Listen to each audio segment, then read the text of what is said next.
right, PreCalc, here's the beginning of geometric sequences and series. We are on lesson 8.3, and we are doing geometric, which is multiplying. It's really not dividing, because remember that when I divide by 2, that's the same thing as multiplying by 1/2. So we really just call it multiplying. Our essential question is, how do you find terms and sums of geometric sequences? Instead of having a common difference, we are now going to have what we call a common ratio. I'm not going to read all this out of the book for you. You could go ahead and go to the book to read that, but we do need to know that R is the common ratio. In the formula that we're going to use, A sub n is equal to A sub 1 times R to the n minus 1. And remember, if I put numbers in here, let's say the first term was 3, and we're going up by 1/3. Because of these exponents right here, remember that you cannot go ahead and reduce here. We don't want to do that because of order of operations. We have to do the parentheses and exponents first.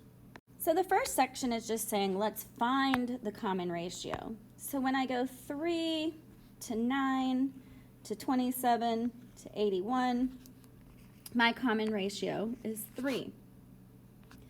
10 to 20 to 40 to 80, my common ratio is 2. Negative 1/4 to 1/16 to negative to 1/64 to 1/256, my common ratio is negative 1/4. All right, so the first question says, write the first 5 terms of the geometric sequence whose first term is 2. So we know that A sub 1 is 2, and the common ratio is 4.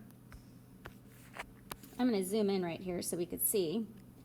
So remember, we need to use that formula. A sub n is equal to A sub 1 times R to the n minus 1.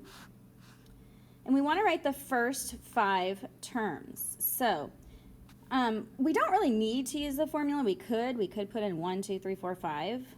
But if we start on 2 and we're multiplying through by 4, can't we just do 8 and multiply 8 by 4, and we get 32 times 4 again is going to give us 128. And they did ask for the first 5 terms, so when I multiply, I get 512.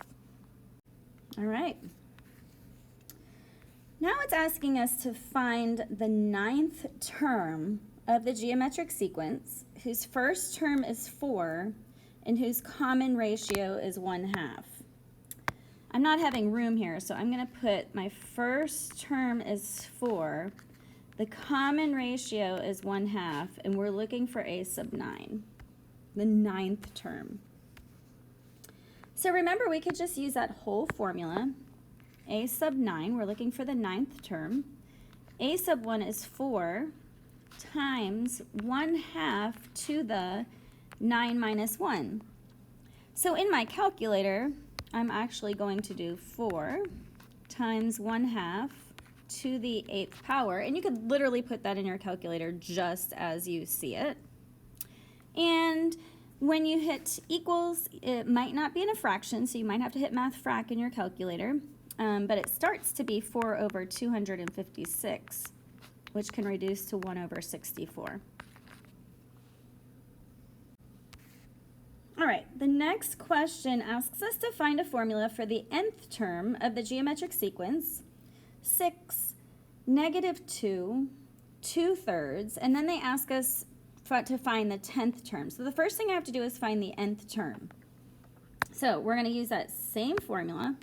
A sub n is equal to, this is for this one right here, is equal to, well, A sub 1 is 6, and it looks like the common ratio, if I'm going from 6 to 2, didn't I multiply, sorry, it's 6 to negative 2, didn't I multiply by negative 1/3? And that would be my R. And we would just have 6 times negative 1/3 to the n minus 1. That is the nth term. And now they're asking us to use this formula to find the 10th term. So right here, they're asking us for the 10th term. So I'm just going to plug in 6 a sub 10, 6 times negative 1/3, 10 minus 1. And when I plug all that in, I get a very, very strange number. I actually ended up with negative 2 over 6,561.